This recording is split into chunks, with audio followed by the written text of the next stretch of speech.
नमस्कार, स्वागत है आपका कार्यक्रम रूबरू में। हर बार की तरह इस बार भी एक नई शख्सियत के साथ हम आपके सामने उपस्थित हैं।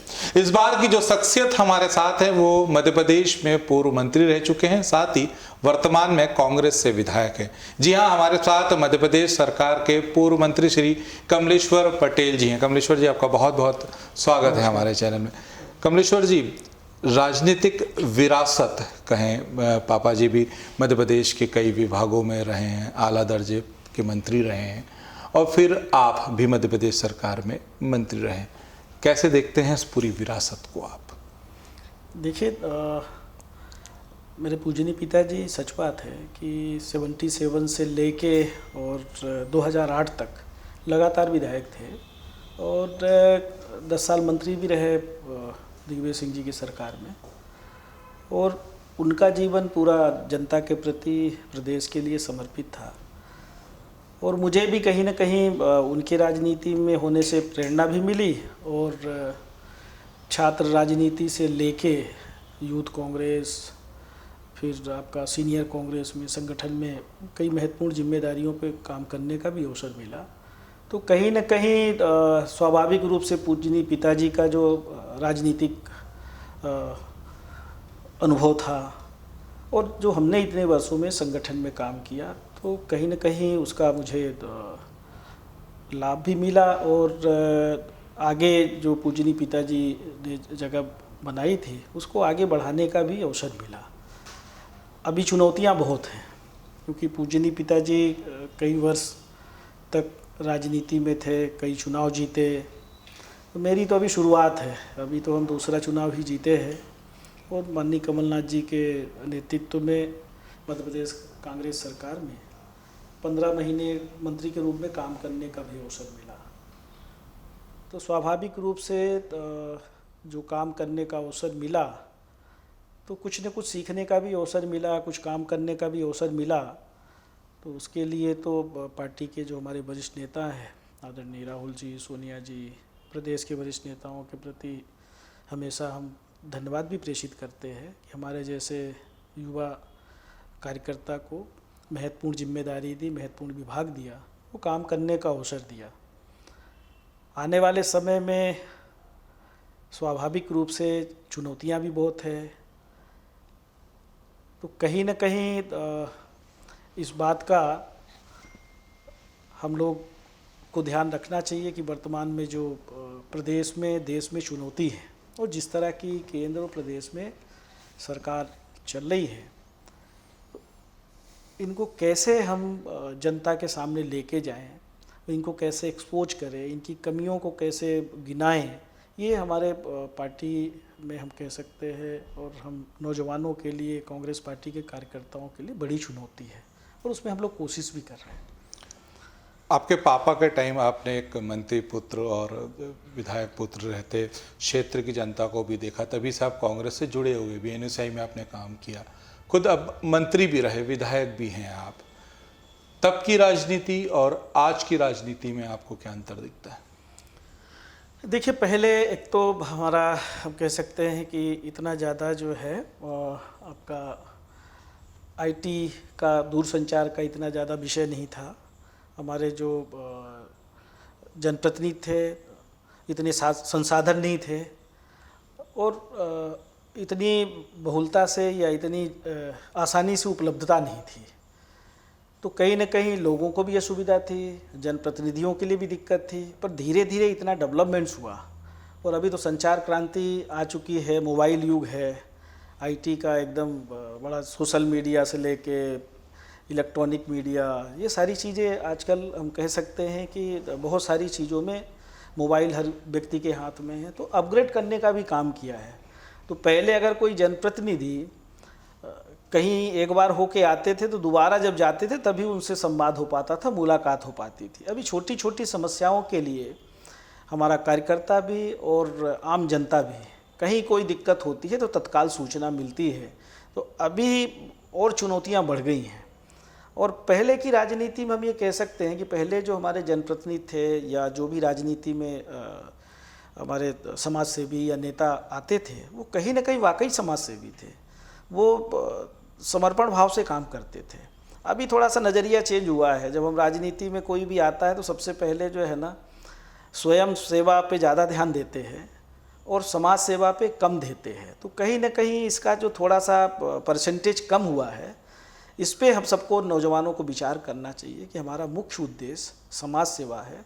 अगर हम राजनीति में आए हैं तो हमें जनता के प्रति, समाज के प्रति चिंतित रहना चाहिए और अपनी जिम्मेदारी का उनके हितों के लिए पूरी तरह से संरक्षण करते हुए कार्य करना चाहिए, और ना कि हम व्यक्तिगत हितों पे सीमित हो जाएं। इसका हम सबको जरूर संकल्प लेने की आवश्यकता है।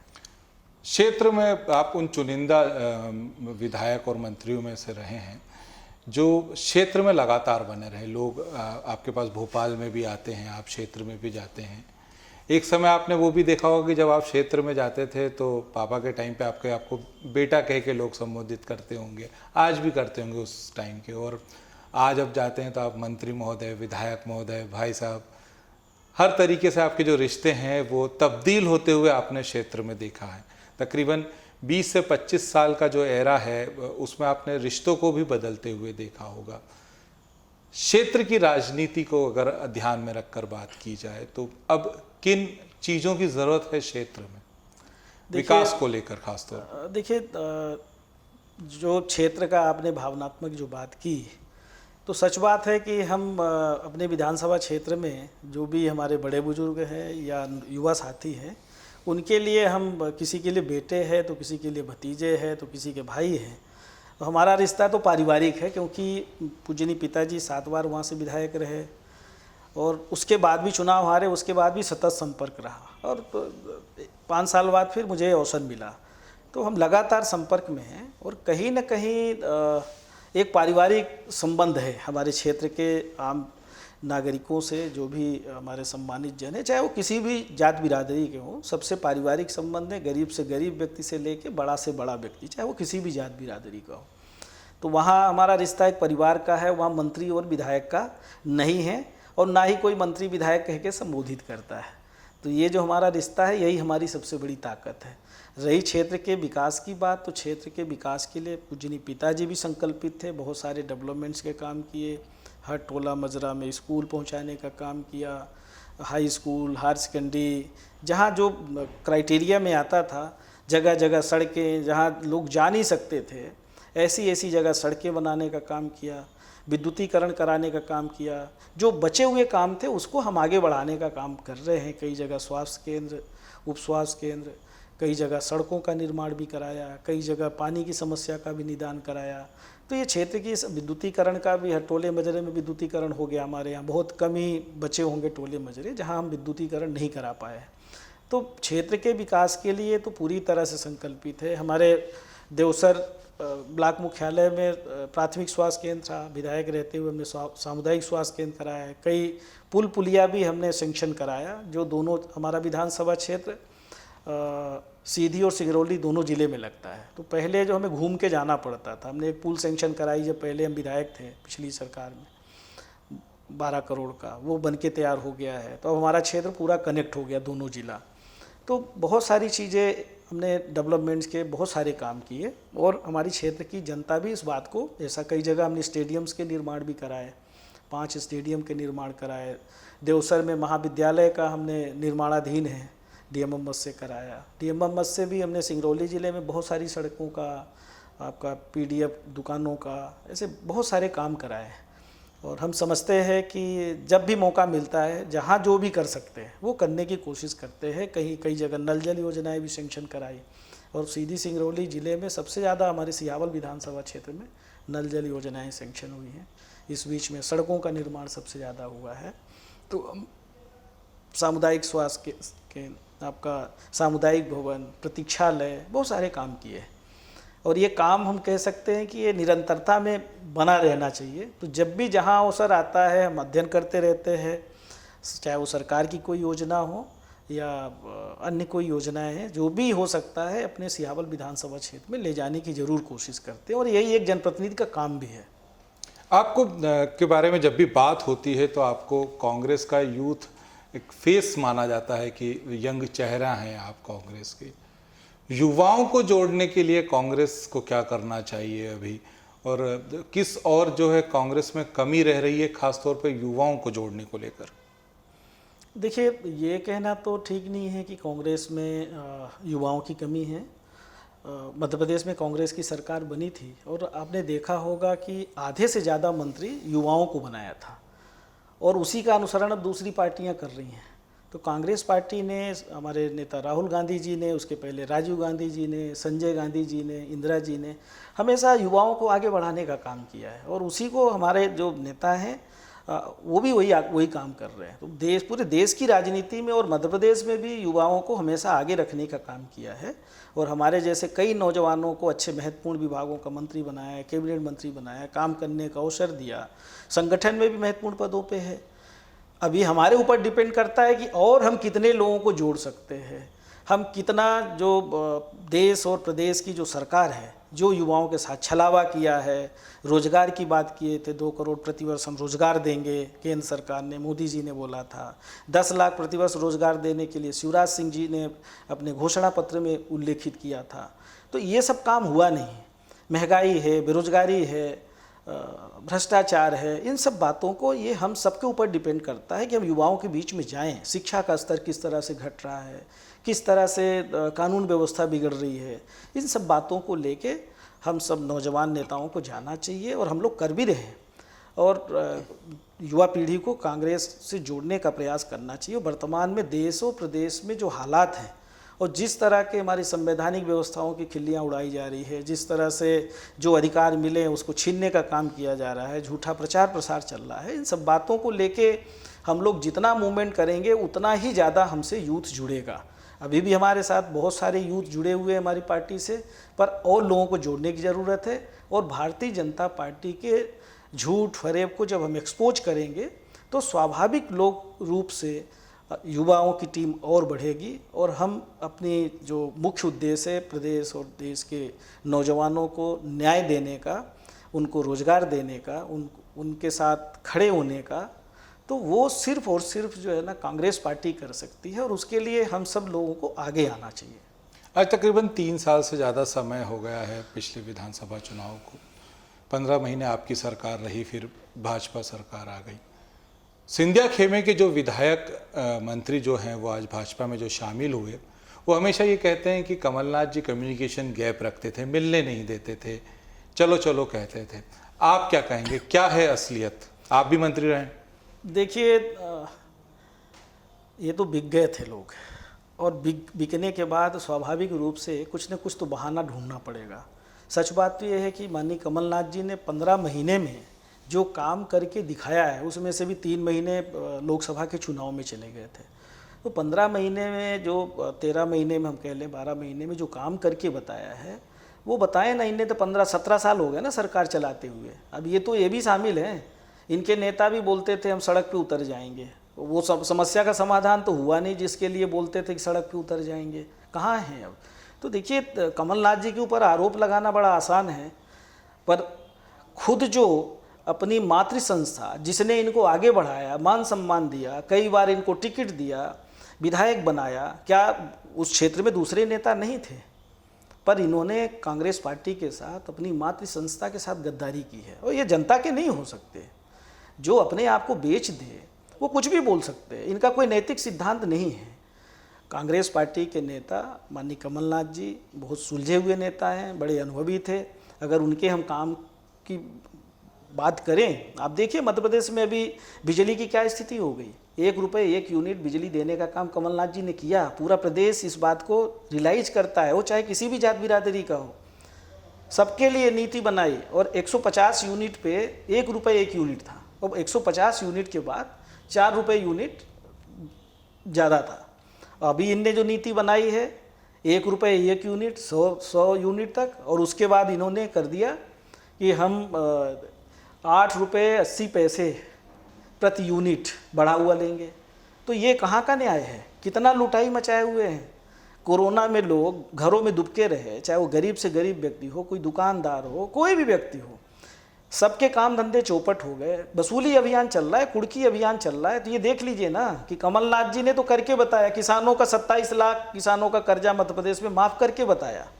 इन्होंने तो बोला था पिछले चुनाव में पिछले के पिछले चुनाव में 50,000 तक का किसानों का कर्जा माफ़ करेंगे। उसके बाद भी सरकार चलाते रहे, 2 रुपये नहीं माफ़ किया। केंद्र सरकार तो बोली थी हम किसानों की आय दोगुनी कर देंगे। क्यों, किसकी आय दोगुनी हुई? किसान लठ खा रहे हैं, उनको तो पाकिस्तान की सीमा जैसे बॉर्डर बना दिया है, बाढ़ लगा दी है, जालियाँ लगा दी हैं, कटीले तार लगा दिए हैं। तो ये जो चल रहा है ये ठीक नहीं चल रहा है। कमलनाथ जी ने सामाजिक सुरक्षा पेंशन 300 से बढ़ा के 600 किया। हम खुद पंचायत ग्रामीण विकास मंत्री थे, हमारे विभाग से ही हमने एक तरफ जहाँ बहुत सारी सड़कों का निर्माण कराया, पंचायत भवन के निर्माण कराए, सामुदायिक भवन के निर्माण कराए, तो साथ ही साथ 1000 गौशाला बनाई। और वो गौशाला 1000 तो प्रथम वर्ष में बनाई और द्वितीय वर्ष में 4000 नवीन गौशाला बनाने की स्वीकृति दी थी। आज वो सब काम रुक गए। आज आवारा पशु किसानों का सबसे ज़्यादा अगर नुकसान कर रहे हैं तो पशु कर रहे हैं। ये सिर्फ नारा लगाते हैं, गौवंश की रक्षा की बात करते हैं, पर इनको कोई मतलब नहीं। इतने साल सरकार में रहे, इन्होंने क्यों नहीं किया? हमारा कन्या विवाह की राशि 51,000 रुपये किया। ये आसान काम नहीं था। आदिवासियों के लिए 89 जो ट्राइबल ब्लॉक हैं, उनके यहाँ कोई डेथ हो जाए, जन्म हो, उनके पास भड़वा बर्तन नहीं होता था, टेंट से ले आते थे, परेशान होते थे, उनको भड़वा बर्तन देने की व्यवस्था की। यहाँ तक कि खाद्यान्न भी, जन्म पे भी मृत्यु पे भी खाद्यान्न देने की व्यवस्था की। तो ये सारे काम इनको दिखाई नहीं देते। इनको तो जो कांग्रेस सरकार की योजना में जो खाद्यान्न देने का राष्ट्रीय खाद्य सुरक्षा अधिनियम जो चल रही है, अब उसमें इनको यही काम दिखाया, झोले में डाल के देंगे, फोटो लगा के देंगे। अरे तुम बढ़े हुए अनाज दो, कुछ और नया करो तो फोटो लगाओ, झोले में डाल के दो। तो ये सब झूठ फरेब की काम करते हैं, राजनीति करते हैं।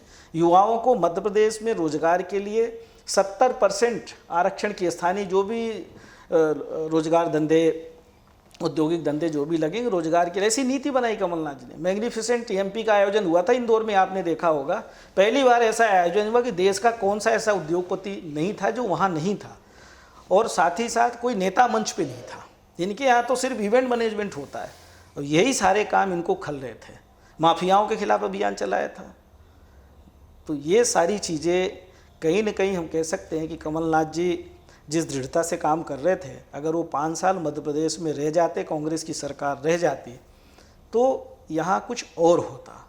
और मध्य प्रदेश के लोग भी इस बात को एहसास कर रहे हैं। बेरोजगार युवा भी कर रहे हैं, गरीब लोग भी कर रहे हैं, किसान भी कर रहे हैं। किसानों का 10 पावर तक बिजली का बिल अगर आधा करने का काम किया था, दोगुना किया था। तेंदुपत्ता का लाभांश 2500 कर दिया था बढ़ा के। ऐसे बहुत सारे कमलनाथ जी ने काम किए थे। और मुद्दे बहुत सारे हैं आपके पास कि कमलनाथ जी ने 15 महीने की सरकार में बहुत से काम किए, आपने अभी गिनाए भी। इन मुद्दों को मध्य प्रदेश की जो जनता है उन तक ले जाने में कांग्रेस कामयाब क्यों नहीं हो पा रही? और अगर कामयाब नहीं हो पा रही तो करना क्या चाहिए कि कांग्रेस अपने किए हुए कामों को, विकास के किए हुए कामों को आम लोगों तक पहुंचा पाए? देखिए, सच बात तो ये है कि लोगों को जो भी 15 महीने के कार्यकाल में काम हुए, इस बात का एहसास है। किसानों को भी है, गरीबों को भी है, मजदूरों को भी है, और यहाँ तक कि जो शिक्षित वर्ग है उनको भी है। यहाँ तक कि ट्रांसफ़र उद्योग, हम लोगों के ऊपर आरोप लगाते थे, उद्योग तो अभी स्थापित है। अभी कितने ट्रांसफ़र हो रहे हैं? शिक्षकों की सूची नहीं निकली, हमारे यहाँ ऑनलाइन था, आवेदन लिया, किसी के 2 रुपये नहीं देने पड़े, अपने घर पहुँच गए जो 10-10, 15-15 साल से दूर दूर पड़े हुए थे। तो ऐसे बहुत सारे काम करके दिए। अब इनको आरोप लगाना है, झूठ बोलना, इनके यहाँ तो ट्रेनिंग दी जाती है ना, झूठ बोलो, जोर से बोलो। 27% आरक्षण दिया था पिछड़े वर्ग को, इन्होंने कोर्ट में खुद पैरवी की, खुद गलत जानकारी देके रोक लगवा दी। अब जब समझ में आया, हम लोगों ने विधानसभा में उठाया, पिछड़ा वर्ग के लोगों ने आंदोलन शुरू किया, तो फिर बैकफुट पे आए। और वही जो कोर्ट का आदेश था उसको समझने में इनको 19 महीने लग गए। कोर्ट के आदेश को, ये अतिशयोक्ति है ना। इतने अधिकारी कर्मचारी हैं, सामान्य प्रशासन विभाग है, फिर जो इनका एडवोकेट जनरल है, इनको समझने में इतने महीने लग गए। तो पहले वही देते हैं कि रोक लगा दी जाए, फिर बाद में समझ में आता है नहीं, कोर्ट ने तो सिर्फ 3 विभाग में रोक लगाई थी, बाकी जगह नहीं लगाई थी। तो ये सारी चीज़ें अतिशयोक्ति हो रही है, ये तो अन्याय है ना। 10% EWS जनरल को भी तो दिया था हमारी पार्टी ने। तो हमारी पार्टी, हमारे नेता सबको लेके चलते हैं और सबको आगे बढ़ाने का काम करते हैं, चाहे वो सामाजिक रूप से पिछड़े हुए लोग हों, चाहे वो किसी भी जात बिरादरी को हो, और सबके लिए नीति बनाई थी। और हम लोगों ने तो अभी काम शुरू किया था। पहले तो इनका कचरा साफ कर रहे थे, इनकी कमियों को ठीक दुरुस्त करने में लगे थे, इतना भ्रष्टाचार करके गए थे। कई ऐसी जगह मनरेगा में वृक्षारोपण में 500 करोड़ का भुगतान और एसीएस जो थे उस समय का, उनके हस्ताक्षर से था कि कोई भी बिल संधारण की आवश्यकता नहीं होगी, जो भी इसमें खरीदी होगी इसका बिल संधारण करने की आवश्यकता नहीं है। ये भ्रष्टाचार नहीं है। इस वर्ल्ड रिकॉर्ड कायम करने के लिए एक दिन जो वृक्षारोपण का कार्यक्रम हुआ था, मनरेगा की मजदूरी का खा गए पैसा। तो ये सारी चीज़ें हम कह सकते हैं कि जो कांग्रेस पार्टी के सरकार के दौरान जो काम हो रहे थे और जो कसावट ला रहे थे, तो कहीं ना कहीं ये घबराहट में कि कहीं ऐसा नहीं हो कि हम लोग फंस जाएं, ऐसे बहुत सारे विभागों में भ्रष्टाचार था। और इसीलिए ये लोग साजिश रच के, डरा धमका के और इस तरह की सरकार बनाई है। अब जनता भोग रही है। ऐसी सरकार जो बनी है जो किसी काम की नहीं है, पैसे हैं नहीं, हर महीने कर्ज ले रहे हैं। ये मध्य प्रदेश का प्रत्येक व्यक्ति 30,000 रुपये के आसपास कर्जदार हो गया है, प्रत्येक व्यक्ति। ये कर्जा कहाँ से पटाएंगे? और पैसा लेते हैं, जाता कहाँ है? आजकल तो पैसा डालने का भी इवेंट चलता है। किसी योजना का पैसा जो रूटीन में लोगों के खाते में जाना चाहिए, अब इवेंट करते हैं कितने करोड़ रुपए हमने इसके खाते में आज बटन दबा दी, चला गया। अब उसके खाते में पहुँचे नहीं पहुँचे, तो ये सारा नाटक चल रहा है, इवेंट मैनेजमेंट चल रहा है। मध्य प्रदेश की सरकार जितने आयोग बनाए तो उनका पता नहीं है। पिछड़ा वर्ग आयोग जो पहले से गठित था, महिला बाल विकास आयोग था, महिला आयोग का पता नहीं, सब कोर्ट में स्टे पे चल रहे हैं। SC ST आयोग, और बात करते में इनके हिमायती हैं। जो आयोगों का गठन होता है, आयोग में जो नियुक्ति होती है, संवैधानिक पद है और स्वतः जब भी कार्यकाल खत्म होता है अपने आप हट जाते हैं, वहाँ राजनीति नहीं होती। पर ये नई प्रक्रिया शुरू हो गई हमारे प्रदेश में। तो ये सारी बातें बड़ी चिंता का विषय है। ये कहाँ किस ओर देश को लेके जाएंगे? भ्रष्टाचार चरम सीमा पे है। कानून व्यवस्था आप देखिए, आए दिन गरीबों के साथ, आदिवासियों के साथ अत्याचार हो रहा है। तो ये सारी चीज़ें, अधिकारी कर्मचारी परेशान है, लूट खसोट मची है। भगवान के नाम पे भी सबसे चंदा वसूल लिया, उसमें भी भ्रष्टाचार कर गए। तो ये हो क्या रहा है हमारे देश में? मध्य प्रदेश के पंचायत मंत्री रहे हैं, आपने गांव को बहुत नज़दीक से देखा है। आपका क्षेत्र भी कहें तो ग्रामीण क्षेत्र ही आता है। मध्य प्रदेश के ग्रामीण क्षेत्रों के विकास के लिए क्या कदम उठाना चाहिए? देखिए, सुनियोजित प्लान तैयार करने का हमने तो GPDP प्लान भी तैयार किया था। अब और हमने सुदूर जो हमारी नदियां हैं उनको अपग्रेड करने का भी काम शुरू किया था मनरेगा योजना के तहत। हमारे जो आजीविका मिशन है उसमें हमारी महिलाओं को ज़्यादा से ज़्यादा जोड़ने का, उनको काम देने का, ये हमारी कांग्रेस सरकार की योजना थी। पर इन्होंने हाईजैक तो कर लिया, पर उसको पूरी तरह से राजनीतिकरण कर दिया। आज परेशान है। आजीविका मिशन के तहत जो काम होना चाहिए, महिलाओं को जो रोजगार मिलना चाहिए, वो पूरी तरह से कोलैप्स हो गया। जो त्रिस्तरीय पंचायती राज व्यवस्था है, जनप्रतिनिधियों को जो अधिकार देने का है, वो अधिकार इन्होंने कम करने का काम किया। हमने तो अधिकार संपन्न बनाने का काम शुरू किया था। तो कहीं ना कहीं जो पंचायत में जिस तरह से डेवलपमेंट होना चाहिए, प्लानिंग करके डेवलपमेंट होना चाहिए, उसकी कोई सुनियोजित प्लानिंग मध्य प्रदेश सरकार की नहीं है।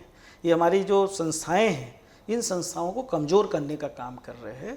और ये संस्थाओं को ताकतवर बनाने का भी हर वर्ग को, चाहे SC ST हो, OBC हो, जनरल हो, सबको अगर ये पंचायतों में रोटेशन के माध्यम से सरपंच से लेके जिला पंचायत अध्यक्ष तक, इसी तरह नगर पालिका नगर निगम में पार्षद से लेके अध्यक्ष महापौर तक, ये सारा राजीव गांधी जी ने 73वां 74वां संशोधन विधेयक लाके ये अधिकार दिए थे।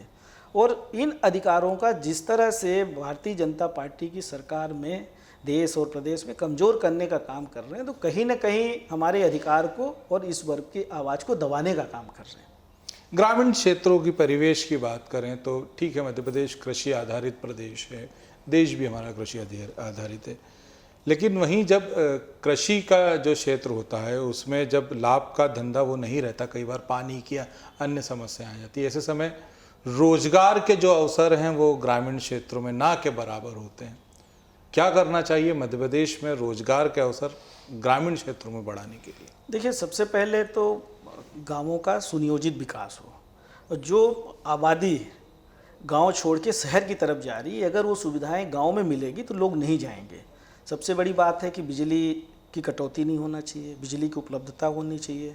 एक तरफ हम कहते हैं कि बिजली सरप्लस में है, तो फिर मिल क्यों नहीं रही है? हमारे रीवा में सौर ऊर्जा का प्लांट लगा है, एशिया का सबसे बड़ा बताते हैं, और वहीं अंधेरा है, उधर नहीं मिलता किसी को। NTPC सिंगरौली में है, कोयला सबसे ज़्यादा सिंगरौली में है, तो ये सारी चीज़ें होने के बाद भी हम वहाँ अंधेरे में रहते हैं, वहाँ के लोग परेशान हैं। तो कहीं ना कहीं प्लानिंग का अभाव है। और जब तक हम सुविधाएं गांवों में नहीं देंगे, और अगर हम रोजगारोन्मुखी बनाना चाहते हैं तो उनको हमें ट्रेनिंग भी देना पड़ेगा। जिनके पास खेती किसानी है पर लोग गांव में नहीं रहना चाहते, तो जब हम सुविधाएं देंगे, जिनके पास खेती किसानी है उनको ट्रेनिंग देंगे, उत्कृष्ट खेती करने के लिए संसाधन उपलब्ध कराएंगे, तो ज़रूर लोग अपना काम करेंगे, घर में रहना चाहेंगे। तो रोजगार के अवसर हमें सृजित करने पड़ेंगे, औद्योगिक संस्थान लगाने पड़ेंगे, तो उनको सुविधाएं भी देनी पड़ेगी। और उसका प्रयास कमलनाथ जी कर रहे थे। अगर कमलनाथ जी अभी तक होते तो हमारे बहुत सारे औद्योगिक संस्थान मध्य प्रदेश में और लग गए होते। यहाँ तो MOU साइन करते हैं, इम्प्लीमेंट्स होता ही नहीं। आप देख लो पहले जितने इनके इन्वेस्टर्स मीट हुए थे, चाहे वो बहुत सारी कंपनियों का, ज़मीनें जरूर ले ली है सबने। तो ये सब घालमेल चल रहा है, और इसके लिए एक इच्छा शक्ति चाहिए, एक प्रायोजन चाहिए, एक विजन चाहिए। वो उसका अभाव है। इनका विजन तो लड़ाने का है, भाई से भाई को लड़ा दो, मंदिर मस्जिद के नाम पे लड़ा दो, इसी में फंसा के रखो। और यही देश और प्रदेश में हो रहा है ना। इनके अच्छे दिन दिखाई दे रहे, अच्छे दिन से शुरुआत करके आत्मनिर्भर पे छोड़ दिया है। ये आप सब अपना स्वयं ख्याल रखो, सरकार से कोई मतलब नहीं रखो। ऐसी सरकार चल रही है देश और प्रदेश में। भाषण दिलवा लीजिए लच्छेदार, न डिजिटल इंडिया का पता है, न स्मार्ट सिटी। बताओ ना कौन सी स्मार्ट सिटी बन के तैयार हो गई। बोलते थे ना, बड़ी बड़ी बातें करते थे, ना रोजगार का पता है। तो कहीं भी महंगाई चरम सीमा पे, या डीजल, पेट्रोल, गैस सिलेंडर सबके दाम दोगुने हो गए। अब इनके सब, और खाद्यान्न सामग्री भी सब दोगुने में हो गए। आज कितना गरीब परेशान है। कोई नौकरी पेशा कर्मचारी है, कहीं प्राइवेट नौकरी कर रहा, 8,000 10,000 जो तनख्वाह पा रहा है, वो अपने गृहस्थी को कैसे चला रहा है, एक टाइम रोटी बनाता है, कैसे करता है, ये तो अब उनके घर के अंदर जो घुसते हैं जाते हैं उनको मालूम होगा। मजदूर जो मजदूरी करता है उसका मजदूरी का रेट तो नहीं बढ़ा ना, पर उसके खर्चे बढ़ गए क्यों? महंगाई इतनी हो गई। या तो अब नमक रोटी प्याज खाए, अब सब्जी के लिए अगर सोचे तो तेल भी लगेगा, लोन भी लगेगा, हल्दी भी लगेगी, और मसाले भी लगे, सब महंगा हो गया। तो ये मोदी और शिवराज के राज में महंगाई के अलावा कुछ नहीं है। रोजगार की बात करें, आप महंगाई की बात करें, सड़क की बात करें, बिजली की बात करें, पानी की बात करें, कांग्रेस सड़क पर है, जन अधिकार यात्रा जो है वो निकाल रही है, क्या कहेंगे? नहीं, हमने भी अपने क्षेत्र में हमने भी यात्रा निकाले। महंगाई, बेरोजगारी, भ्रष्टाचार और जो स्थानीय समस्या है, हमने भी अपने क्षेत्र में 2-3 यात्राएं निकाली। तिरंगा यात्रा भी निकाली थी। 75वीं वर्षगांठ चल रही है। एक तरफ हम आज़ादी के जश्न मना रहे हैं, और दूसरी तरफ जो है जश्न आज़ादी दिलाने वाले जो लोग थे वो तो पीछे हो गए, और जिनका कोई लेना देना नहीं था वो ढोंग कर रहे। और देश कहाँ पहुँच गया? आज़ादी का मतलब तो ये था ना कि लोगों को स्वतंत्रता, आज़ादी मिले, उनको साधन सुविधा मिले। सुविधाएं तो छीन रहे हो आप। शिक्षा की क्या स्थिति हो गई, स्वास्थ्य सुविधाओं की क्या स्थिति हो गई। कोरोना संक्रमण काल में कितने लोगों की जान चली गई ऑक्सीजन के अभाव में, और आज सो रहे हैं, अभी भी कोई अपग्रेड नहीं हुआ है। भाषण बढ़ देंगे। इनका डेली बुलेटिन सुन लीजिए, 2 मंत्री तैनात हैं झूठ बोलने के लिए, और झूठ परोसा जाता है और यही दिखाया जाता है डेली, और अनर्गल आरोप लगाते हैं। अपनी बात नहीं बताएंगे। 15-17 साल पहले की बात करेंगे, कांग्रेस सरकार के टाइम में बिजली क्या थी। अरे बिजली की बुनियाद उस समय दिग्विजय सिंह जी ने प्लांट्स लगाने की शुरुआत की थी। उस आपकी सरकार बनी तो उसका फ़ायदा मिला, और उसको और आगे बढ़ाने का काम किया। अब तो ये धंधा कर रहे हैं उद्योगपतियों के साथ, और जो हमारे सरकारी प्लांट हैं वो सारे बंद पड़े हुए हैं, वहाँ उत्पादन नहीं हो रहा है। ऐसे बहुत सारी बातें हैं। सड़कों के क्या हालात हैं आप देख लीजिए। बनाते उखड़ जाती है, क्योंकि बनाने वाले भी वही, सेंक्शन करने वाले भी वही, भ्रष्टाचार करने वाले भी वही। तो कहीं न कहीं ये जो बातें हैं और जनता को भी समझ में आ रहा है, और ये जो भ्रष्टाचार है और जिस तरह से सरकारी धन का ये लोग दुरुपयोग कर रहे हैं, तो स्वाभाविक रूप से जनता का गुस्सा। जनता ने तो कांग्रेस की सरकार बनाई थी ना मध्य प्रदेश में, ये तो खरीद फरोख्त करके बना लिया, पर दोबारा इतनी बहुमत मध्य प्रदेश में और देश में देगी जनता कि ये खरीद फरोख्त की राजनीति खत्म हो जाएगी। ओबीसी आरक्षण के बाद अब प्रदेश में आदिवासी का मुद्दा जो है वो गरमा रहा है। कांग्रेस और भाजपा अपने अपने पक्ष रख रही है। ओबीसी एक बड़ा वोट बैंक है मध्य प्रदेश के अंदर। विकास, देखिए इसमें कोई मुद्दे की बात नहीं है, और कांग्रेस ने हमेशा देश को आज़ाद कराने से लेके, अगर संविधान किसने बना के दिया? कांग्रेस सरकार में तो संविधान बना ना। बाबा साहब को संविधान लिखने का किसने अवसर दिया? कांग्रेस पार्टी नहीं, कांग्रेस की सरकार में तो कानून मंत्री थे। और कांग्रेस पार्टी के नेताओं का विजन एकदम क्लियर था कि हम सबको लेके चलेंगे और सबको सम्मान देंगे, जो पिछड़े हैं, जो गरीब हैं, SC ST के हों, पिछड़ा वर्ग को हो, सबको सम्मान दिया, सबको आगे बढ़ाने का काम किया। और उसी काम को हमारे पार्टी के नेता निरंतर कर रहे हैं। राष्ट्रीय खाद्य सुरक्षा अधिनियम कांग्रेस सरकार ने लागू किया ना, कि कोई व्यक्ति भूखा नहीं सोए। रोजगार गारंटी योजना किसने लागू किया? कांग्रेस सरकार ने लागू किया।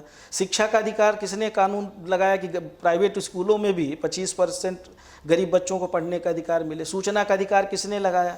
इन्होंने भी कानून बनाए हैं, पर ऐसे कानून बनाए हैं कि लोग सड़क पे आ गए। सुविधा देने की बजाय आज कितने किसानों की जान चली गई, हजारों लोगों की जान चली गई, आंदोलन कर रहे हैं, उनके अधिकार छीनने का काम कर रहे हैं। ये अंतर है कांग्रेस और भाजपा में। इनने बनाया, और ट्रिपल तलाक से किसको फ़ायदा हो गया? 370 हटाने से किसको फ़ायदा हो गया? धारा 370 हटाने से। तो ये इनका जो काम है, ये इनका काम सिर्फ और सिर्फ लड़ाने का है, हमारी जो बुनियादी सुविधाएं हैं उसको कमज़ोर करने का है। मंदिर, ठीक है, मंदिर बनना चाहिए, कांग्रेस पार्टी भी पक्ष में थी, पर ऐसा मंदिर कि हमारी देश की जनता दुखी हो, भुखमरी की कगार पे हो। आपकी GST, नोटबंदी, FDI जैसे निर्णयों से, कोरोना में जो नासमझी वाले इनके जो काम थे, उसकी वजह से आज कोविड के प्रमाण पत्र नहीं बन पा रहे हैं, लोगों को राहत राशि नहीं मिल पा रही, लोग परेशान हैं, जिनके डेथ हो गई, परिवार तबाह हो गए, सरकार की कोई योजना नहीं है। और मंदिर के नाम पे हजारों करोड़ रुपए इकट्ठा किए। भगवान श्री रामचंद्र जी राम राज्य की बात क्यों करते हैं? क्यों लोग? क्योंकि वो गरीब को दुखी नहीं देख सकते थे, हर किसी को चाहते थे कि उनको अधिकार मिले, उनको सम्मान मिले, राम राज्य की इसीलिए बात होती थी। पर ये राम भगवान श्री राम का नाम लेने से राम राज्य स्थापित नहीं होगा। ये बहुत भव्य मंदिर बना दें, सरदार पटेल जी की बहुत बड़ी मूर्ति बना दें हजारों करोड़ रुपए की, उससे सरदार पटेल जी खुशी नहीं होंगे, भगवान श्री रामचंद्र जी दुखी होंगे कि हम कहाँ किस गरीब के घर में, सेवरी के घर में जाके और वहाँ हम बैर खा रहे हैं, और एक तरफ वो हमारा केवट जो पार कराया था, उसके कैसे गरीबों के साथ कैसे संवाद करते थे। उनके अंदर मानवता थी, और मानवता के जो पुजारी थे आज उनको जो है ना ऐसे भव्य मंदिर में बिठाने का, नाटक नौटंकी करने का काम कर रहे हैं। भगवान श्री रामचंद्र जी अंदर से बहुत दुखी होंगे कि ये जिस तरह से भाजपा के नेता जो ये नाटक नौटंकी कर रहे हैं, उनको भी बेचने का काम कर रहे हैं, उसमें भी राजनीति कर रहे हैं। सरदार पटेल जी बहुत दुखी होंगे कि हमारे सरदार पटेल जी तो ऐसे इंसान थे जो लोगों के लिए, उनके पत्नी के मृत्यु होने के बाद भी अपना जो पेशा था, वकालत लड़ रहे थे, वो देख लिया था कि हमारी पत्नी का विचलित नहीं हुए, तो लोगों को न्याय देने के लिए बहुत सारे ऐसे उनके उदाहरण हैं। और ऐसे नेताओं का स्टेचू बना के, भव्य मंदिर बना के उनका सम्मान नहीं बल्कि अपमान कर रहे भाजपा के लोग। आने वाले समय में कमलेश्वर पटेल अपने आप को 20 से 25 साल बाद मध्य प्रदेश की राजनीति में कहाँ देखते हैं? देखिए, हमारा कोई व्यक्तिगत एजेंडा नहीं है। हमारा उद्देश्य राजनीति में सिर्फ ये है कि अगर हम राजनीति में आए हैं और ऐसी पार्टी से जुड़े हुए हैं जिस पार्टी का एक इतिहास है, जिसने देश को बनाने का काम किया, अंग्रेज़ों को भगाने का काम किया और सभी जात बिरादरी, सभी धर्म की रक्षा करने का काम किया, ऐसी पार्टी के कार्यकर्ता है। उस पार्टी की नीति, रीति और सिद्धांत पे चल के प्रदेश और देश की जनता की और अपने क्षेत्र की जनता के हित के लिए जो भी अच्छा से अच्छा कर सकते हैं, उसके लिए हम कृत संकल्पित हैं। यही हमारा उद्देश्य है, यही अपने पूर्वजों से सीखा है, यही हमारे पार्टी के जो वरिष्ठ नेता हैं उनसे सीखा है। मेरा कोई उद्देश्य, कोई लक्ष्य नहीं है, कोई पद प्राप्ति का नहीं है। हमारा उद्देश्य सिर्फ यही है कि हम अपने उद्देश्यों से भटके नहीं, हमारी पार्टी की जो नीति रीति है, जो सिद्धांत है, उसको आगे बढ़ाने का काम करें और ज़्यादा से ज़्यादा लोगों को कांग्रेस पार्टी से जोड़ें। कांग्रेस पार्टी की फिर से मध्य प्रदेश में, देश में सरकार बने। एक कार्यकर्ता होने के नाते जो भी पार्टी की तरफ से जिम्मेदारी दी जाती है उसका निर्वहन करने की कोशिश करते हैं। कमलेश्वर पटेल हैं कौन, क्या है? कमलेश्वर पटेल कांग्रेस पार्टी के कार्यकर्ता हैं। परिवार को समय दे पाते हैं आप? राजनीतिक स्वाभाविक रूप से जितना समय देना चाहिए उतना नहीं दे पाते हैं, फिर भी हम परिवार के लोगों को भी धन्यवाद करते हैं कि वो हमारा पूरा सहयोग करते हैं, चाहे हमारी श्रीमती जी हों, चाहे बच्चे हों, चाहे भाई लोग हों, परिवार के माता जी, पिताजी तो है नहीं, सारे पूरा परिवार के हम ऋणी हैं, पूरा परिवार, और खासकर हमारे जो बीवी बच्चे हैं सबसे ज़्यादा तो उनको ही दिक्कत होती है, क्योंकि उनका जो समय है हम उनका समय क्षेत्र में देते हैं या पार्टी के कामों में लगाते हैं, तो कहीं ना कहीं थोड़ा बहुत कभी नाराज़गी होती है, पर वो नाराज़गी उनकी स्वाभाविक है, पर साथ हमेशा रहता है। श्रीमती जी का तो भारी सहयोग रहता है और उनके साथ सहयोग की वजह से ही शायद हम आगे कुछ कर पा रहे हैं। आने वाले समय में कांग्रेस को प्रदेश की राजनीति में फिर से आने के लिए क्या कदम उठाना चाहिए? अंतिम सवाल है मेरा ये। देखिए, हमें जनता के पास जाना चाहिए और ज़्यादा से ज़्यादा लोगों से संवाद करना चाहिए, उनसे बताना चाहिए कि कांग्रेस पार्टी का क्या इतिहास है, कांग्रेस पार्टी ने देश प्रदेश के लिए क्या किया, किस तरह से कौन कौन सी योजनाएं बनाई, किस तरह से प्रदेश को और देश को आगे ले जाने का काम किया, और भारतीय जनता पार्टी ने कब कब क्या क्या बोला और किस तरह से पीछे हट गए, कोई काम नहीं किया, किस तरह से झूठ फरेब की राजनीति की, लड़ाने का काम किया, आज जाके हमें बताने की आवश्यकता है।